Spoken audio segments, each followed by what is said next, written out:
বৃহত্তৰ অসমীয়া জাতিয়ে আজিলৈকে একো পাবলৈ সক্ষম হোৱা নাই আৰু নেপায়। সেইকাৰণে নাথযোগী ছাত্ৰ সন্থাই আৰু নাথযোগী লোকসকলেও সংগ্ৰাম কৰিব লাগিব নিজৰ প্ৰাপ্যৰ অধিকাৰ কাৰণে। আজি কেৱল কোনোবাই লিড ল'ব, কোনোবাই আয়োজন কৰিব, সেই আশাত থাকিলে কিন্তু নাথযোগী লোকসকলে নহ'ব।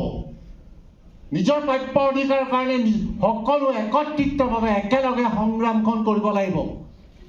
আজি তেওঁলোকে নিজে অনুভৱ কৰিছে, তেওঁলোকে আজি স্বীকাৰ কৰিছে যে নাথযোগী ছাত্ৰ সন্থাৰ মাজত, নাথযোগী লোকসকলৰ মাজত এজন MLA নাই। কিয়? আপোনালোকেতো নিজে বিবেচনা কৰি চাব লাগিব। আপোনালোকে এটা কথা উপলব্ধি কৰিব লাগিব যে যেতিয়া ভোটিং হয়, ভোটিং হ'লে হাজাৰ হাজাৰ লোকৰ ভোটিং হয়, কিন্তু কেতিয়াবা এটা ভোটতো কোনোবা এজন MLA জিকে। সেই নিৰ্ণায়ক ভূমিকা নাথযোগী ছাত্ৰ সন্থাই কিন্তু এতিয়াৰ পৰা ল'ব লাগিব। তেওঁলোকে ক'ব লাগিব, তেওঁলোকে দেখাব লাগিব যে গভৰ্ণমেণ্টখনক যে নাথযোগী লোকসকলে কিন্তু ভোট নিদিলে আপোনালোকে হয়তো জয়যুক্তি নহয়। কিছুমান জেগাত যেনেকৈ বঙাইগাঁও, কোকৰাঝাৰ মই উপলব্ধি কৰিছোঁ। আজি তেওঁলোকে যিসকলে আজি তেওঁলোকৰ সাজ পোছাক পিন্ধি আহিছে, মই গৌৰৱ অনুভৱ কৰিছোঁ যে আপোনালোকে নাথযোগী বুলি গৌৰৱ কৰি মেলি নিজৰ সাজ পোছাক পিন্ধি আহিছে। আজি আপোনালোকে নিজৰ প্ৰাপ্য অধিকাৰ কাৰণে সংগ্ৰাম কৰিব লাগিব। আজি আমি 6 জনগোষ্ঠী জনজাতিকৰণৰ কাৰণে সংগ্ৰাম কৰিছোঁ। আজি নাথযোগীসকলেও নিজৰ জনগোষ্ঠীটোৰ কাৰণে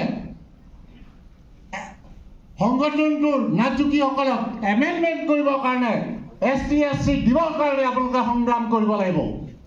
আমি গভৰ্ণমেণ্টখনক ক'ব বিচাৰিছোঁ, আজি মটক হওক, বৰাণ হওক, টাই আহোম হওক, চুতীয়া হওক, কোচ হওক ইত্যাদিসকলে কৈছে যে আমি ৰীতি নীতি আচাৰ ব্যৱহাৰ সকলোতে আমি জনগোষ্ঠী, আমি জনজাতি, কিন্তু আপোনালোকে আমাক স্বীকৃতি দিব নালাগে। গভৰ্ণমেণ্টখনক এই কথা স্পষ্ট কৰি দিছে। কেৱল আপোনালোকে গভৰ্ণমেণ্টখনে এমেণ্ডমেণ্টহে কৰিব লাগে ইণ্ডিয়ান গেজেটেড হেৰিয়াত। এই কথাষাৰ কিন্তু আমি তেওঁলোককো স্পষ্টভাৱে কৈ দিছোঁ। সেইকাৰণে নাথযোগী ছাত্ৰ সন্থাই, নাথযোগী লোকসকলে অনাগত দিনবোৰত যাতে SC